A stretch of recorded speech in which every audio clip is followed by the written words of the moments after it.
On the box seat tonight, we talk to Carter Dalgety live about his upcoming assignment in the Group 1 AG Hunter Cup at Melton on Saturday night. Then, informed trainer Regan Todd joins the box seat to discuss La Kelce's win last Friday night. The Whale's back with what caught his eye and also what he is releasing. Later on, Greg sits down with champion driver Dexter Dunn to talk about his standout season in the States. Adam Hamilton also joins us to preview the Group 1 Hunter Cup featuring the champ Leap to Fame. Stay with us, it's all happening right here, right now on the Box Seat Live.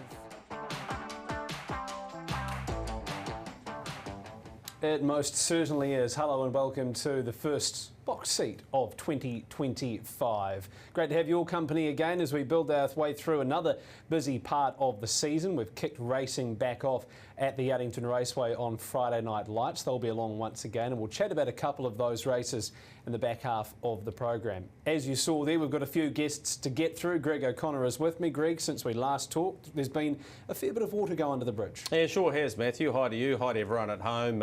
Really looking forward to this season because there's so much happening and so much buoyancy. Of course, we're very close to the yearling sales with New Zealand Bloodstock. There's a lot of people wanting to get involved in next gen, and there's a lot of good racing to come up on the track. And tonight we get a chance to preview some of that. And we'll have a Group 1 next week with the Breeders' Stakes out of the Addington Raceway. Well, as I said, there's been a fair bit of water under the bridge since we last had you on the show.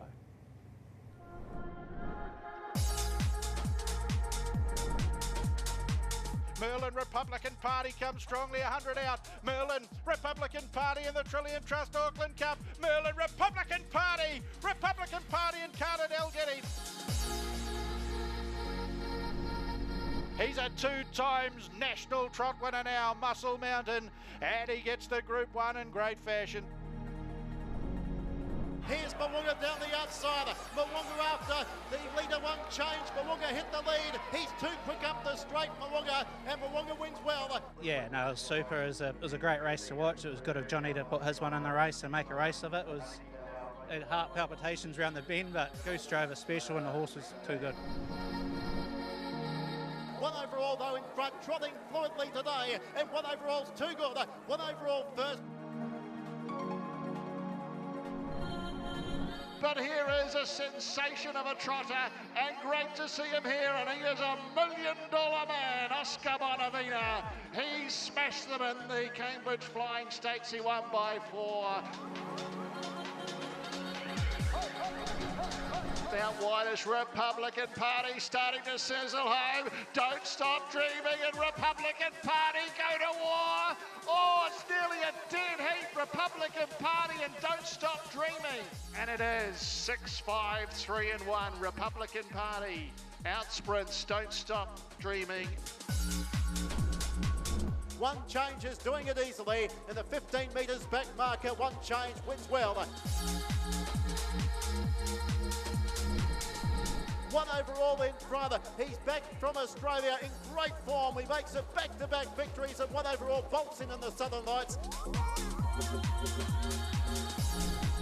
But it's La Kelce in full flight past the 100, 2 or 3 lengths in front, and they're not going to get a La Kelce for the Garrard's Premier Mares Championship. Goes most of the way. Yeah, she trialled took the other week, so I thought and we knew she'd come up with a good draw, being a low rating mare she is, but hey, we sort of had to use it, and hey, made them pay. 2IC back on the inner. 2IC comes through to take the lead. 2IC for the TAB Provincial Paces final, and 2IC.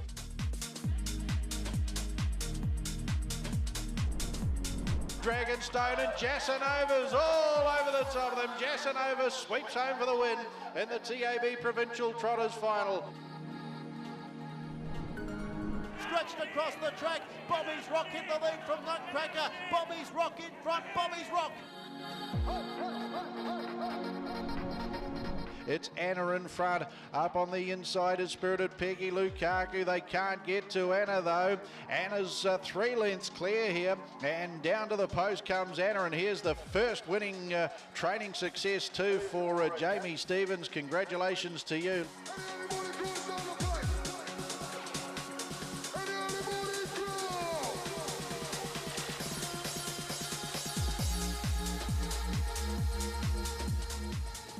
First of many there, hopefully, for Jimmy Stevens, with Andre Pertama aboard with their victory out of Cambridge. Speaking of many, one horse who has now won many Group 1s is Republican Party, and the man who gets the best seat in the house is Carter Dalgety. He's joined us here on the box seat. How's the weather over there, Carter?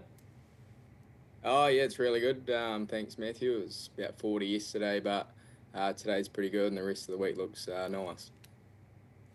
Hey Carter, congratulations on the way Republican Party's turned up in Australia, because his performance in the Casey Classic was another example of just how far he has come, sitting parked on a 52 mile, doing all of that work. He was pretty brave, wasn't he? Yeah, g'day Greg. Yeah, he was. You know, a lot of horses dove for the pegs and sort of had to drag the whole running line up, but yeah, to sit outside, leap to fame in a 53 half and still be there at the end and still have a good blow after it. It was, yeah, pretty pleasing 7 days out. What's the difference? What has happened to this horse since he's run third in a New Zealand Cup? And it was probably from that day. That's how it feels anyway. Is that fair that he has just gone to another level now? Yeah, I think you're right. The New Zealand Cup third probably, you know, let us know that he can really reel off big sectionals and big races. And then I think the Invercargill Cup win, when he won it so dominantly, probably just give the horse so much confidence. And then the Auckland Cup, he felt enormous, and then Cambridge, he was better again. So I think being a little colt, confidence is helping him. Right, you've come up with barrier 1 for the big one, the Hunter Cup, a race that so many Kiwis want to win. Your dad has already won one, obviously, with Chris and me. Tack McLeod's drawn right beside you, and the big threat, the horse that beat you the other night, Leap to Fame, is inside the back row. Have you had a chance to, I suppose, think about what might happen? Yeah, there's probably a lot of scenarios. It's very interesting draws. I think I do sort of hold the trump card because I know a lot of them get out pretty quick, but I'm pretty confident that I would hold them, and then I can either take a trail later or try it in front. So yeah, I've got a few things to think about, but whether burning, you know, really, really hard early is the right thing, or we take a trail, yeah, it's going to be a tough decision. What's it been like, Carter, out there with Uncle Ants? Yeah, it's been good fun. We were doing a few stalls and the draws came out, and yeah, we were sharing a bit of banter, so I'm sure it'll get pretty serious throughout the week though. Yeah, what about driving against him? I guess you obviously idolised Dexter Dunn through your career, but Anthony Butt, one of our best ever, now you get to score up and behind the gate and be, what, a metre away from him. How cool's that? Yeah, it's going to be pretty awesome. It'll be cool for the family as well. You know, watching my uncle growing up and win 7 of these races, to be right next to him and have a chance of winning it, it's going to be an awesome moment. All right, talk to us about the horse in terms of bouncing off that run on Saturday. You were halfway through the week, I guess. Is he in the zone? Has he improved a bit?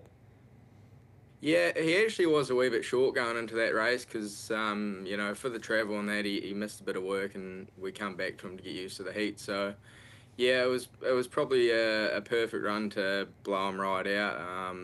He looked after him a little bit in the straight. So, yeah, he's not going to take a lot this week. He's got a good base fitness. So, yeah, he'll be peaking Saturday. I noticed you out here the other night wearing the next gen colours on track at the Addington Raceway. Are we likely to see a next gen horse with potentially you, your siblings and the Fernetti gents? You'll definitely see us with one, and probably quite a few, I would say. So great concept, and we'll be getting right behind it. Now, are we going to see you all season, or is there a chance you might disappear and go on a sojourn like you did last season? Yeah, at this stage I am going to head away again. When that exactly is, I haven't really decided, but yeah, I'll be off again. All right, Carter, good luck on Saturday night. You've got one of the greatest paces to ever live sitting right on your back. Here's hoping you can fly the Kiwi flag and get the W for us. Good luck. Thank you.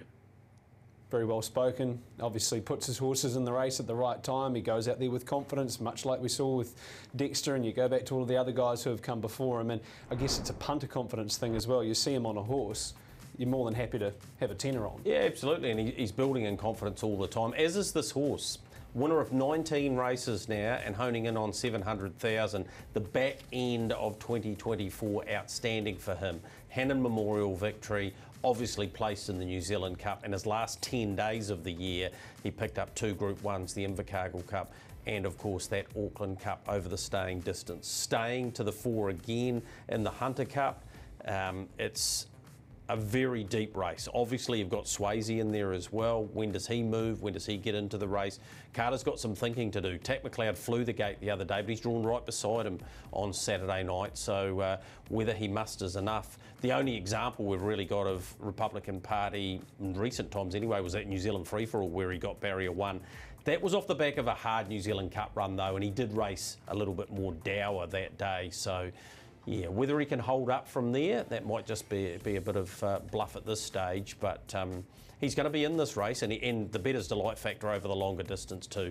It's a big factor. Certainly is. Southern Bred, Southern Red here as well, and we've got them on board on Friday night. Yeah, we have. Full brother to this guy too. Lot 312 goes through the ring, and it's great to have the Southern Bred, Southern Red team getting back in behind this race meeting, leading into what is going to be a massive month for them. I think collectively there's 52 or 53 horses through the Southern Bred, Southern Red team, and there's some great horses have come out of Southland, the greatest of all time, of course, Cardigan Bay, if you like, the first to $1 million.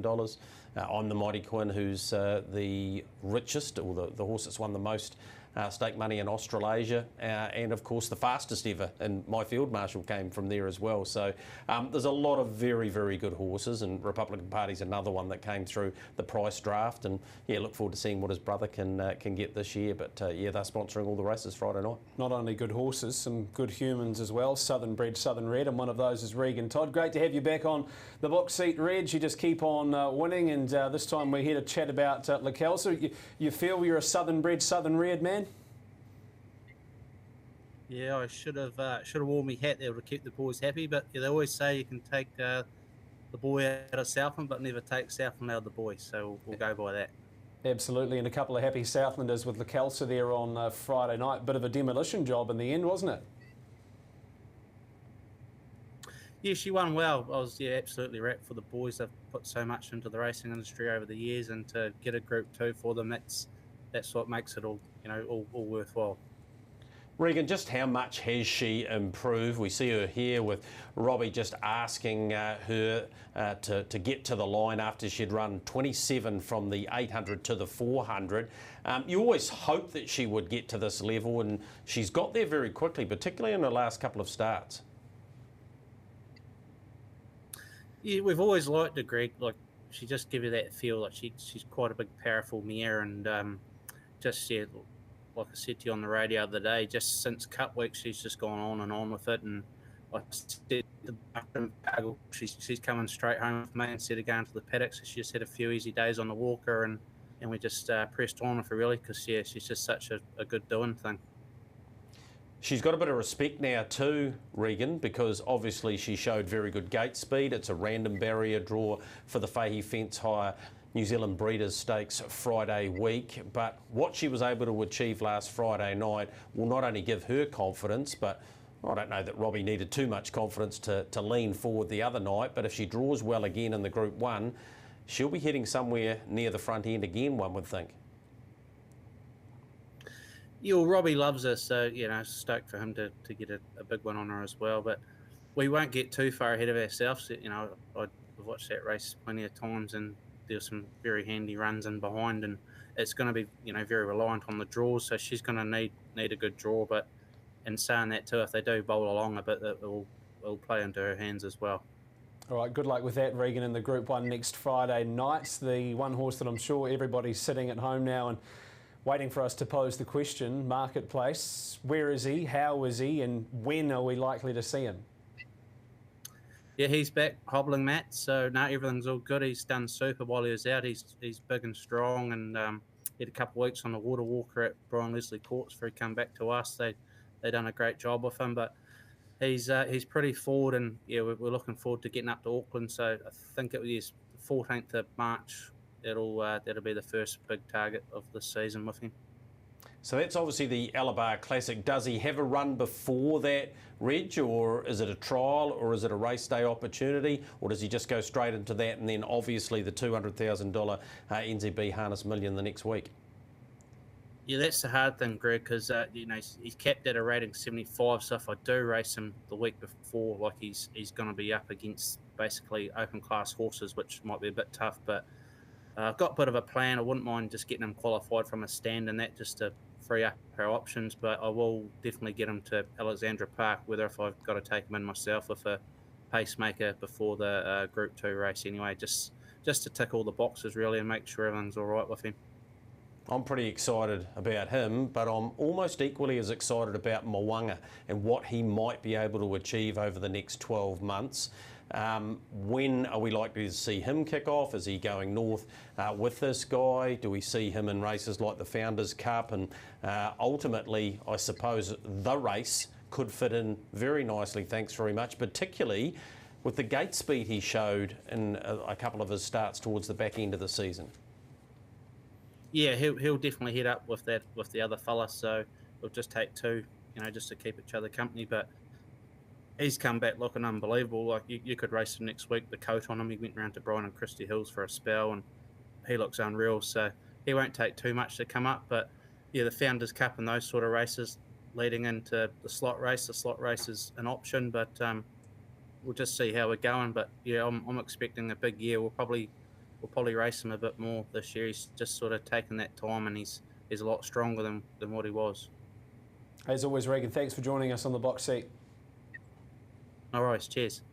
There he is, Regan Todd, with a stellar team around him at the moment, of course, with La Calza heading to the Group 1 Fahey Fence Hire Breeders' Stakes next week. Better Than Cash looks a decent chance for him in race number 4, drawn Barrier 1 on Friday night. Well, the Whale is back for his first segment of 2025. Hello, Whale.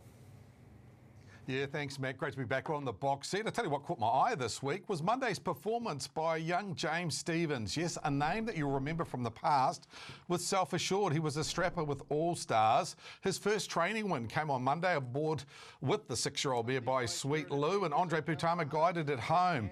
Only start number 3. She's not the easiest horse to train, but well done to you, James Stephens. You always remember your first win. It was handled beautifully by Andre Putama. Kicked away at the top of the lane, went 246 and did it very nicely. So well done to James. Plenty more to come. The catch and release this week, well, the catch this week is a lovely 2-year-old. They're back at the trials, the 2-year-olds. A first starter from Team Telfer, and it really caught my eye at the Rangier trials last week. And Son of a Mystery. Now this horse dashes up the inside the hands of Tim Williams. He's a lovely type, ran some good time. The Grand Dam was the mare Lento. You remember her. She won 15 races. He's a half-brother to the very smart Mr. Smarty, and I think this bloke is a smarty, and I'm looking forward to his debut. First up for the 2-year-old season. He's a nice type and Son of a Mystery. The release this week, boys, well, it's a horse that lined up on Friday as a very short price favourite and then backed up on Monday as a $1.80 favourite. The horse is outside the leader in the Peter Brown colours. I'm referring to Irish Whispers. Now, it fades late in the piece, ends up running back to last in the field. Gone out too short in its last 2 starts. A horse that I do believe will win races, but at the moment, it's just down on confidence at the moment. Irish Whispers, it goes in the release bin. It'll win races when it gets back into the right price and into the right grade. Really looking forward to Dexter Dunn's interview with you, Greg, in the next 30 minutes. I'll be back on Whale Watch on Thursday, previewing all 4 meetings. Looking forward to the rest of the show. Good on you, Whale. Thank you. We'll catch you back next week here on the box seat. Well, Whale gave you the teaser for it. We have a 4-part series on one of the world's best harness racing drivers from right here in Canterbury. His name, Dexter Dunn.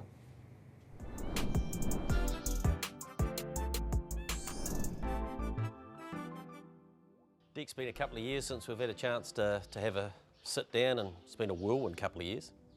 Yeah, it's good to be back talking with you, Greg. It's definitely been a whirlwind last couple of years. very enjoyable for myself anyway. Another driver's title, 2024, breaking records with 6 Breeders' Crown, and that must have been an amazing couple of days, and then busting the 16 million in stakes. Yeah, 2024 was definitely a magical year for me. Actually got off to a really slow start. Questioned myself a little bit if I could still drive a horse and get it to go forward. But we kept working on it, and the summer I had was really unbelievable. I think way above my expectations, especially like I said earlier in the year. So great summer, and it was a great way to end the year with the 6 Breeders' Crowns wins. Was something else. So 5 out of the last 6 years you've been the US Writers Driver of the Year. They vote on it, obviously. Where does that sit? Well, I mean, your goal is to win every race you can, or especially the Grand Circuit races, obviously. So I guess it's an added bonus. But at the same time, I think it's you're competing against unbelievable drivers anywhere in the world that they would fit in. So to be voted on top at the end of the year, it definitely is an achievement that I'm proud of, no doubt about that. A couple of horses I wanted to ask you about.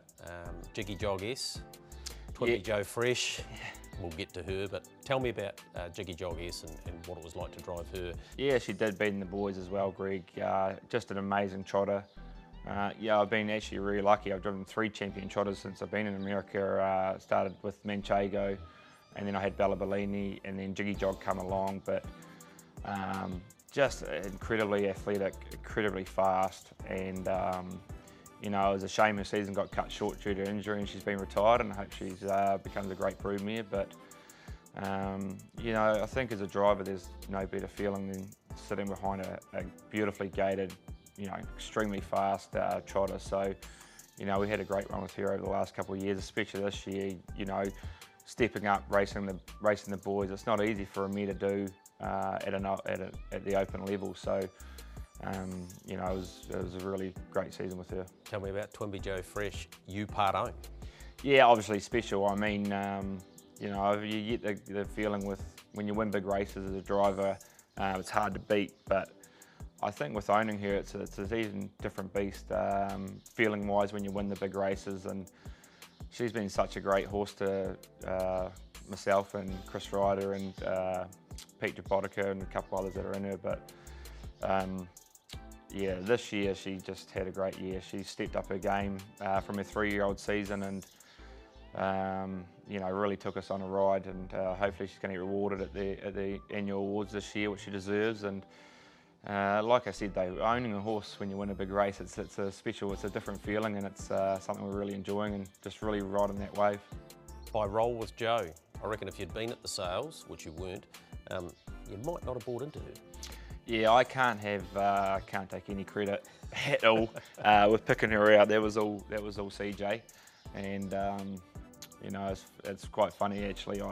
Sounds bad now, but when I got the bill from the sales company, I didn't actually realise it was a roll with Joe. I bought with CJ, and I probably would if I was at the sales, would have said get me another one, but it turned out to be her. That's why I'm just a driver, and CJ's so good at picking out horses from the sales. He's done it for 30 years now, so we leave all the faith in him for doing that, and really lucky to be a part of her.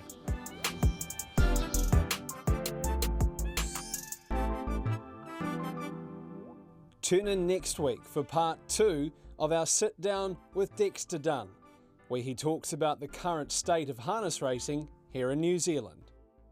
Racing's entertainment, and racing's no different to any other sport. You've got to put a show on, and I think trackside with the Entain is doing that job and making it very enjoyable.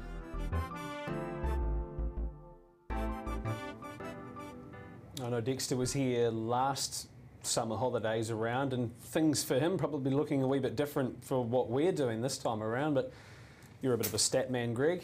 There's not much wrong with that. No, remarkable season for him, over 300 wins, busted the 16 million in stakes, which hadn't been done before, 6 Breeders' Crown wins that hadn't been done before, and now his 5th and 6th years US Driver of the Year. Just a remarkable remarkable season for him.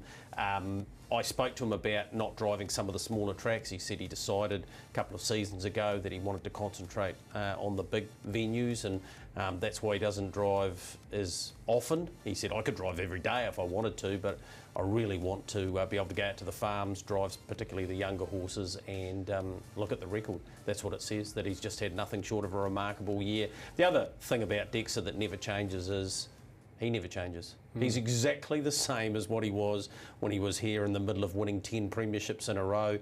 He is arguably the best driver in the world, but he has not forgotten his roots. He has not forgotten how he got to where he is, and you'll hear some of that over the next few weeks, what it means to him to be back at Kentuckiana, where it wasn't necessarily where it all began, but where his trajectory started to go like that.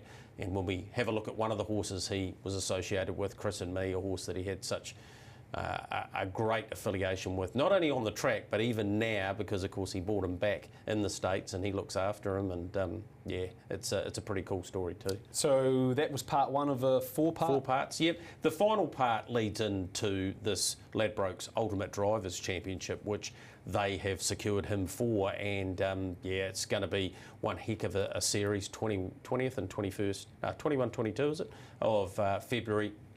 It's going to be 2 great nights at Albion Park, 10 races each night. The slot holders pick their horses. It's all it's going to be something really interesting. Looking forward to being part of it and bringing a whole lot of that information back here. Well, you mentioned Chris and Me. It's one race that us Kiwis love heading to Victoria and winning. It is the Hunter Cup. Let's relive the victory of Chris and Me. Tackled by Chris and Me, here's Caribbean Blaster. The Gold Ace running on. Caribbean Blaster loomed up. The Gold Ace is after him. Fighting on strongly, Chris and Me. Chris and Me fought back. Chris and Me, Caribbean Blaster. Chris and Me, Caribbean Blaster. Chris and Me won the Cup. Chris and Me a nose. The Delray National Food Group Hunter Cup Group 1 goes to Chris and Me. Chris and Me breaks a frustrating run of placings and takes out the big one. Trained by Dalgety, who had quite a serious accident not too long ago, a skiing accident, and has been unwell, and that'll help things, that's for sure. Driven by Dexter Dunn, raced by C. Roberts and V. Purden, a Christian Cullen 5-year-old out of Splendid Dreams.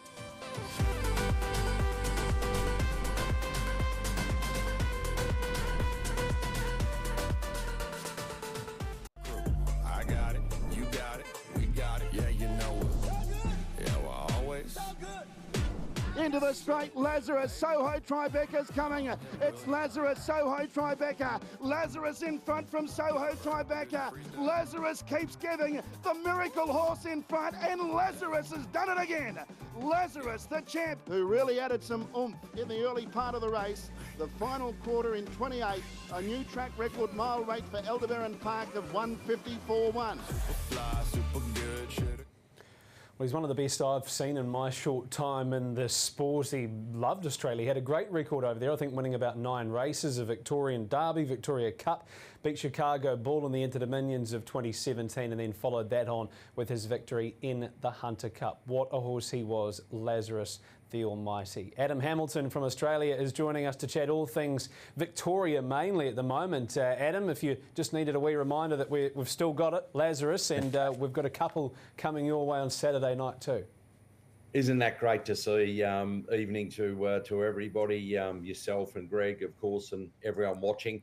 I think it's just magnificent that we've got 3 genuine Kiwi chances in this Hunter Cup. They've been such a big part of the history of the race, and nice. Well, there's plenty of symmetry to it when you look at the names involved from New Zealand. We just looked at Chris and Me, and Dalgety's back with Chrissy, and Mark Purden and Nathan Purden coming back, Anthony Budd, of course. And if you want a bit more synergy, as we look at the market, which has changed a lot because of the barrier draw I'll touch on in just a moment, Leap to Fame trying to become the first pacer to win back-to-back Hunter Cups since the Mighty Blossom Lady did it all those years ago. So that's how hard it is to do it. Leap to Fame, guys, was $1.40 to win this race early this morning.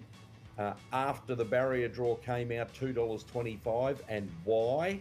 He's now back into $2.10 because he's drawn the worst possible barrier draw.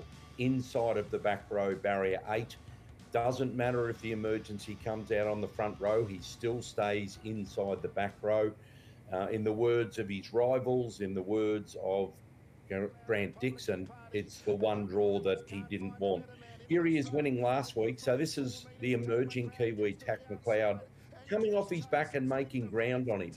Really good run from Tack McLeod. In third spot, you can see Carter Dalgety on Republican Party. Both Tack McLeod and Republican Party drawing nicely and getting their chance to perhaps turn the tables on Leap to Fame. But I know Tack McLeod got close there, but they went pretty slow through the middle stages. So his performance was still really good. And there'll be a lot of discussion over whether Tack McLeod can use his gate speed and get across Republican Party in the early stages of the race. So I want to have a look at we've had a look at the market, obviously. I want to go back and have a look at Max Delight. This is the other key lead-up race we've had recently. It was at Menangle last Saturday night. There he is in behind the leader. In front, Captain's Knock, who was so good in the Inter-Dominion or the Inter-Dominion heats. And then the Inter-Dominion winner, Don Hugo, on the outside, who did all the work. But what about this old fella, Max Delight? He's lining up for his third Hunter Cup. He ran third last year behind Leap to Fame and also Don't Stop Dreaming. I thought his performance was terrific in the Inter-Dominion final. He got the right run. He won last week. Unfortunately for David Aitken, his much-loved trainer, who was looking good with a health battle against prostate cancer. He had some great news on that last week, but unfortunately this week with his horse, Max Delight draws out the back row. So it's going to be really, really difficult for him. I want to have a look at Swayze. You know him so well. Of course, he's won those two magnificent performances in the New Zealand Cup. This is just a so-so win for him because Cam Hart was looking after him. This is this New South Wales Carnival of Cups where he's chasing the $1 million bonus. I mean, these are inferior horses getting close, but he really just played with them. He didn't turn it into a staying test. So it's just to show that he's up to the mark. You're really basing his chances on what we saw at Addington and back in November than compared to what we've seen in this New South Wales Carnival of Cups. Last time he was in Victoria, of course, Swayze won the Victoria Cup back in October. So also I want to mention Don't Stop Dreaming, the third of the Kiwis. Not as much luck for him in the barrier draw. He draws outside of the front row. If the emergency Hector comes out, he will move down to barrier 6, but it's going to be an almighty challenge for him to get into the money from out there, Matt. Most certainly will be, Adam. What do you think personally is going to happen at the start?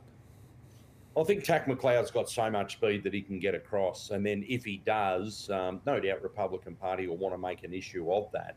But I think he'll get across. He began on roller skates at Menangle early this campaign, and then last week absolutely flew out again.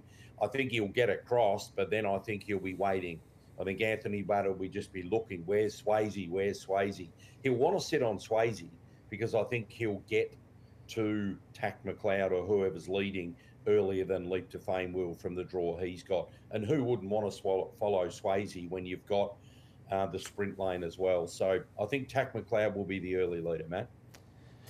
Adam, is it part of Jason Grimson's modus these days, I suppose, to not give any indication that he's going to go to these races and then out of nowhere he goes, OK, I'm going to head there. That must tell you that the horse is in the right sort of condition, like he was when he came to Addington and beat Don't Stop Dreaming. And we quickly forget, Adam, that Don't Stop Dreaming, of course, took some ground off Leap to Fame in this race last year. I spoke to Nathan Purdon today. Now, both he and Oscar Bonavina don't fly out until tomorrow morning, so they had their final hit out today. Very pleased with both.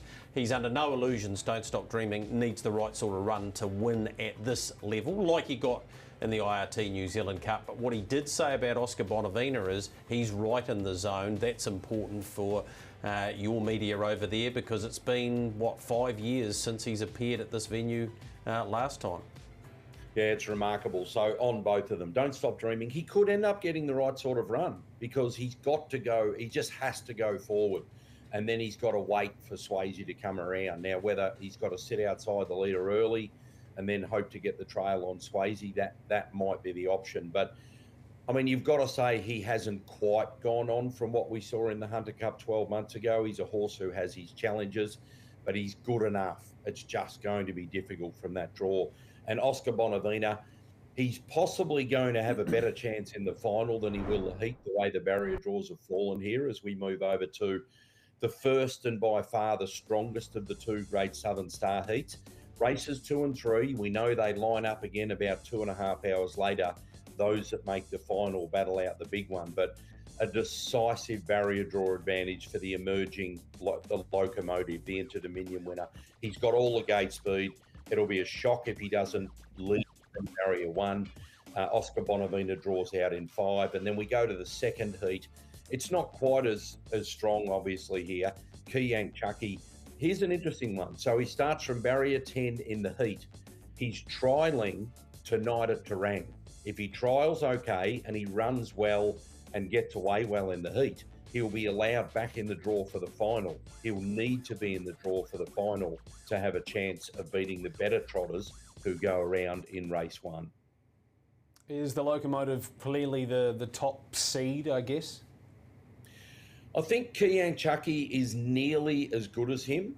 I don't think Kiyang Chucky was at his absolute best in Sydney, so I'm not sure there's that much between them. But again, as we look at the final market, I do think that Oscar Bonavena, his form stacks up against these other ones. There's no Just Believe, there's no Call Me the Breeze, so it's a different look, and we know that Oscar has beaten Just Believe, albeit Just Believe might not have been at his best. So I think Oscar Bonavena has got as good a chance of winning the final as any of these Aussies, Matt.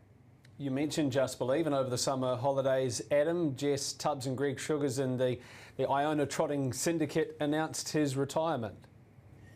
What a privilege it's been to follow him, and what a privilege for New Zealanders to get to see so much of him in this latter part of his career. An incredible CV, a CV for me that sits right alongside that of Lyle Creek. So remarkable stuff, second only to Lyle Creek for Australasian prize money, 10 Group 1s, so many really big wins and over your way as well. The Tab Trot, along with the Dominion and of course the Rowe Cup. But I think the most incredible stat that'll always stay with me is, despite that incredibly hard trip he had over to Sweden, he came back a better trotter for it. He raced 23 times when he returned for 20 wins and 3 seconds. Thanks for the memories, Just Believe. And thank you for joining us, Adam. We'll catch you next time. Look forward to it, guys. Great weekend coming up. Enjoy it. Greg, Just Believe, what do you reckon was the best of them, particularly here in New Zealand? Oh, I think his win in the Renwick Farms Dominion, when in front of a big crowd on the biggest stage, he sat parked and he was too good. It was probably a deeper race, the Tab Trot, when he won that, but the Dominion's our race. Here he is winning the Tab Trot, and this is when we got to see him for, at his best again, sitting parked outside 3 other Australians who were in really good form at the time. But when he was like this, he was unbeatable. It's fair to call him a champion, because I think a champion is defined by a horse that's unbeatable at their time, and we talked about Christian Cullen pre-Christmas. This guy was the same, and at the absolute elite level. He only ever got beaten here once. He might have been slightly off his game when that happened, when Oscar got him in the free-for-all, but look at him here. He's just a picture to watch, isn't he? It's just fantastic to see his little legs going and pricking his ears and just doing it under his own steam. Unbeaten through 2 Inter-Dominion series. He's been, it was great to have him here for so many starts, Matthew, like we got to see him half a dozen times, and at his absolute peak as well. So, it's been great to have him, and one of the great drivers too. Don't ever underestimate Greg Sugars and where he sits in the pantheon of top drivers, because he's right up there. The Candyman can, and we look forward to seeing if he can bring another team over, maybe Better Eclipse, and he's from heaven through next season. Well, we'll take you to a break here on the box seat. Great to have your company. We're in the home stretch. After this, we'll have a look at a couple of races from Addington. We'll recap our best bets from last year, and then we'll have a look at our best bets for this weekend. Don't go anywhere.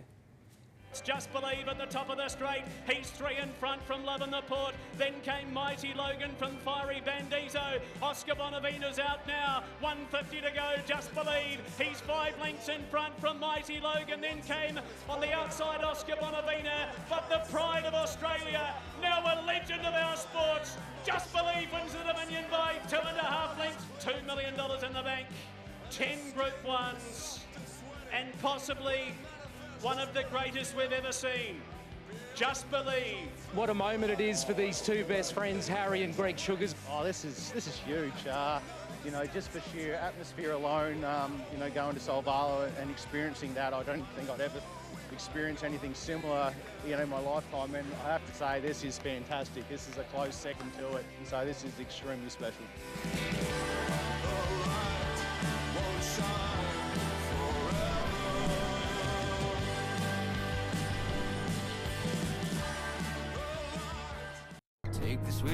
Here's all the harness action for this week.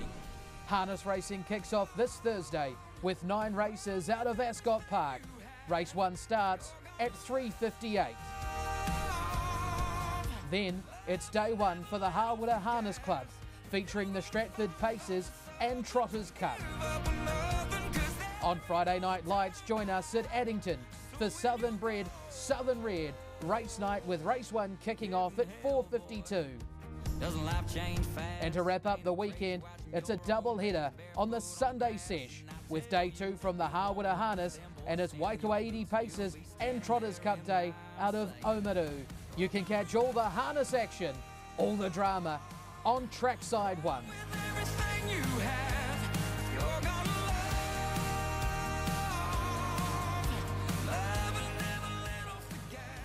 But on this week, as we build through the country championship as well, Greg, points starting to heat up for that. Got to elect. Bill will be looking to add his, I think only one of those cup wins was part of the country championship. He's there at Harwood and the Stratford Cups over the weekend. Great initiative, we say it every year, and starting to build a nice pool of horses for that final. And the depth to those races too, Matthew. You know, it shapes up as it has done over the last 2 or 3 years. The Charlie Browns and the Dalton Shards and those types of horses make their way through to the Cup. And yeah, I'm looking forward to the final again, but there's some good stake money around for those horses, and that's keeping them in the country, which is only a good thing. Most certainly is. Speaking of good things, you want to see a nice set of new lights, then come to the Addington Raceway on Friday night, Greg, where they will be making their debut.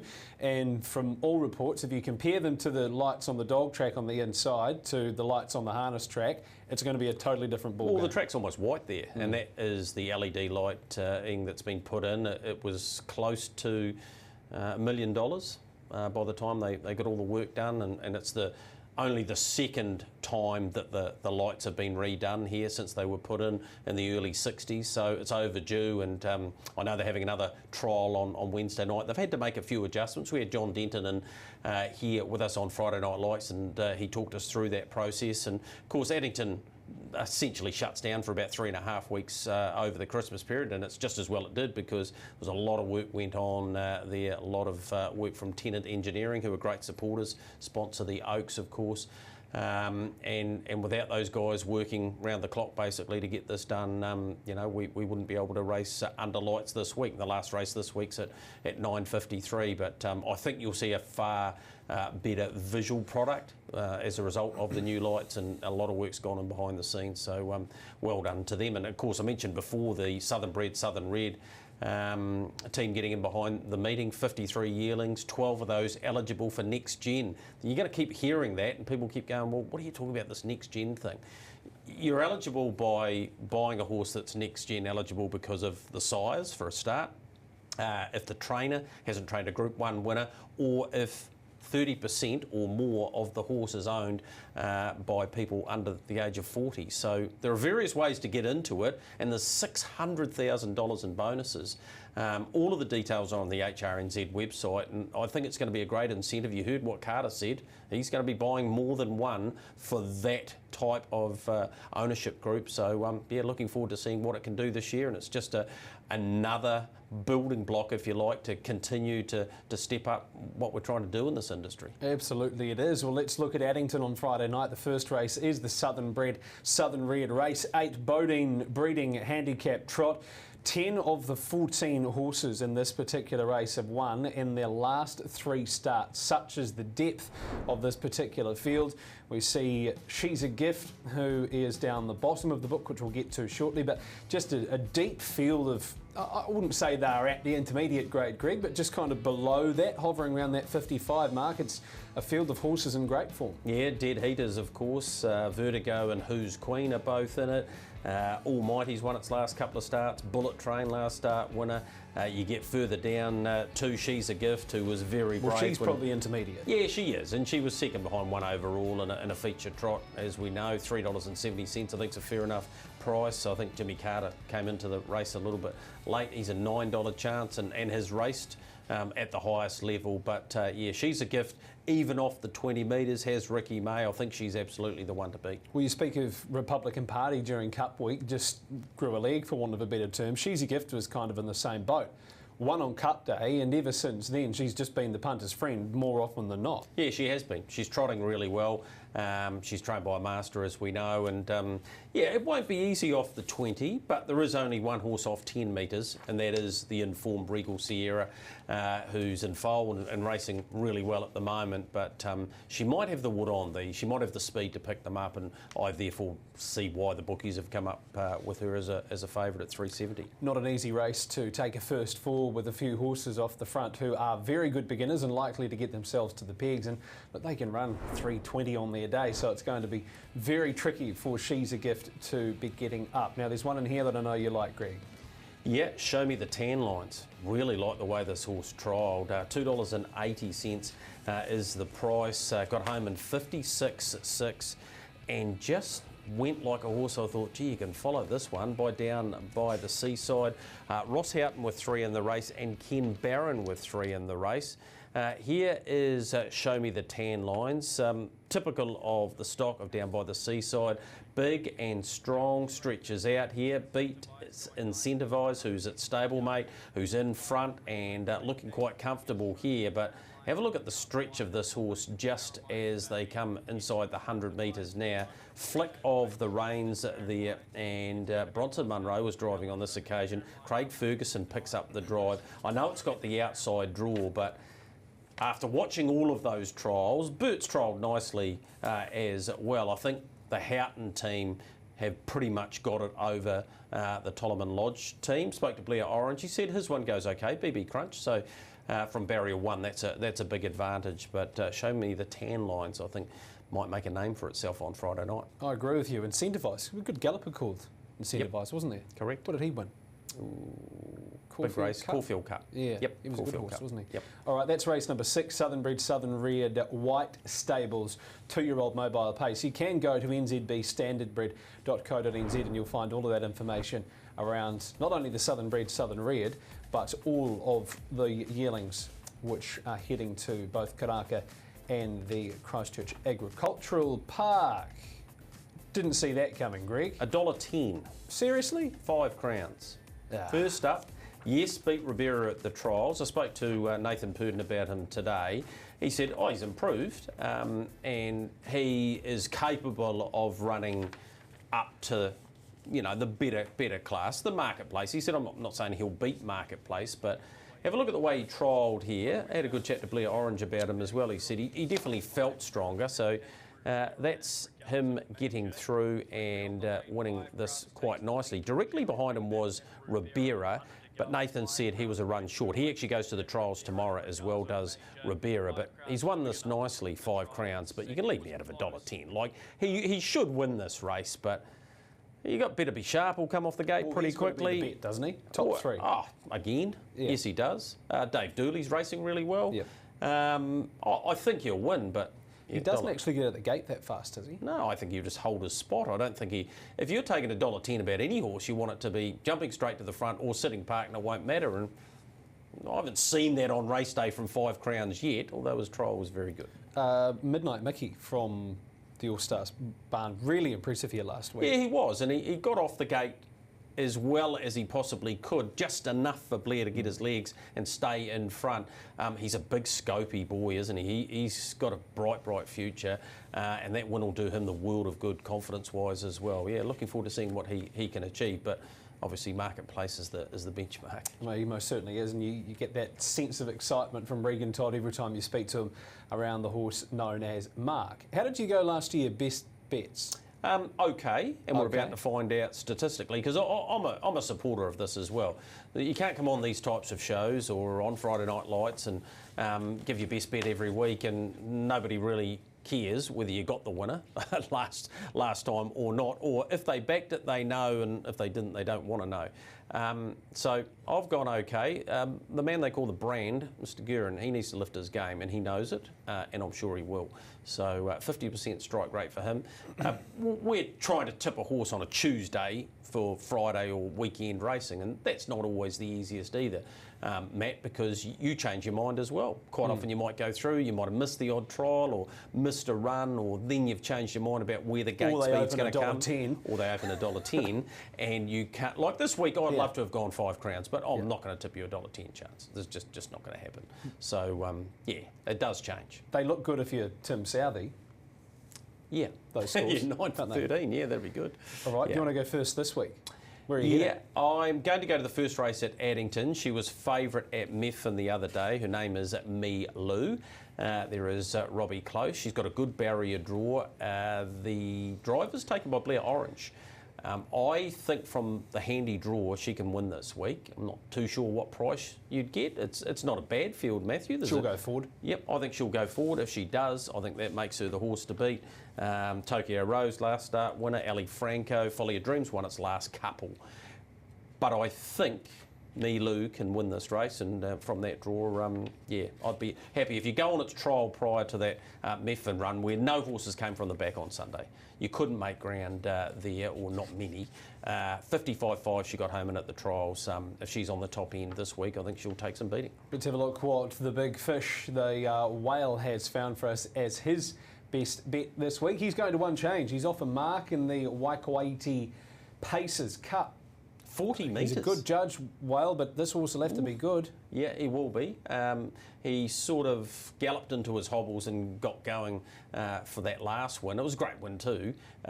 Being off 40 metres, he should hit them pretty quickly again, and yeah, he absolutely can win. So good on the big fish for going that way. I got the trip to Oamaru this Sunday. Have you? So I've done a bit of form, and I've found Ari on Safari as the best bet. Most impressed with the way that he fought on the grit track at Oamaru last start. He's a rating 54, next highest rated horse in the race, I think, is about a 49, 3 the second row. He's a horse who's probably going to, at some stage, get to Addington and be pretty competitive in those sort of up to 60 races. So I think race 10, number 11, Ari on Safari. Greg with Me Lou, race number 1, expecting it to use its gate speed, put itself on the right spot. And Craig the Whale Thompson is with one change at Waikawaiti. The race will be coming up. Yeah, not too far away, Matthew. 4th of April for the race. I spoke to David Branch on radio on Sunday about how the slots were going. So the Pacers slots, $60,000. The Trotters ones are 40 from memory, $1 million, 600,000 of course. Leap to Fame's the favourite for it at 185. Last year's winner, Merlin at 420. Don't Stop Dreaming was runner-up 550. Duchess Megs it. If she's the only mare in the race, of course, she'll get barrier 1, 550. Marketplace, is it realistic? Nah, wouldn't have thought so either. He's $9. Republican Party 550. Rakiro Rocket's a decent chance in the race because we know he can get off the machine very quickly, like he did in the Christian Cullen. He's a $10 chance. Mwanga, the same. Better Eclipse, pretty solid in it last year, $12. Tack McLeod is a realistic chance, you would think. Here's a look at the second page, and some good horses on there. What you're finding with the slot races after the Ascent and the Velocity is the way it's structured, so you pay your $60,000. I think if you run last, you get 37. So it's targeted more at the horse owner than perhaps the original race where it was $75,000 and you had to be in for 3 years, because that's the other thing, you're only in it for 1 year, and therefore you get first dibs on it the following year as well. So for some of those people, like the marketplace connections, they might be thinking, we need to buy one this year because we need to make sure we've got one next year, otherwise they've got to deal with another party and divvy up what they could potentially earn. So there's a bit of thinking has to go into it this year, Matthew. The trot race, what a great spectacle it was last year with 4 and 4, if you like. Hopefully there's a bit more depth. It worries me, the depth. Yeah, a wee bit. Well, you know, we need Bet and Win to step up this year. You've got your top 4 or 5. Yep. And then you're probably looking for those other ones to really step up.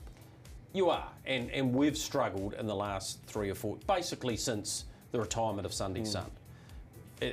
Bolt for Brilliance.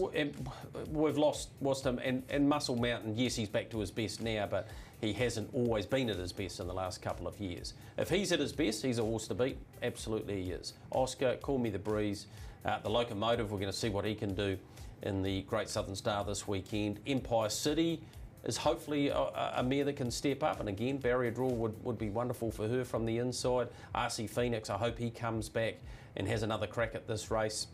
And then you're getting to Gold Bullion and Mystic Max and the like. But yeah, we've struggled a wee bit. Let's hope there's a couple come out of the woodwork, and particularly a couple of Australians, and they are going to hold the key to make sure we have a strong tab trot in 2025. Sahara?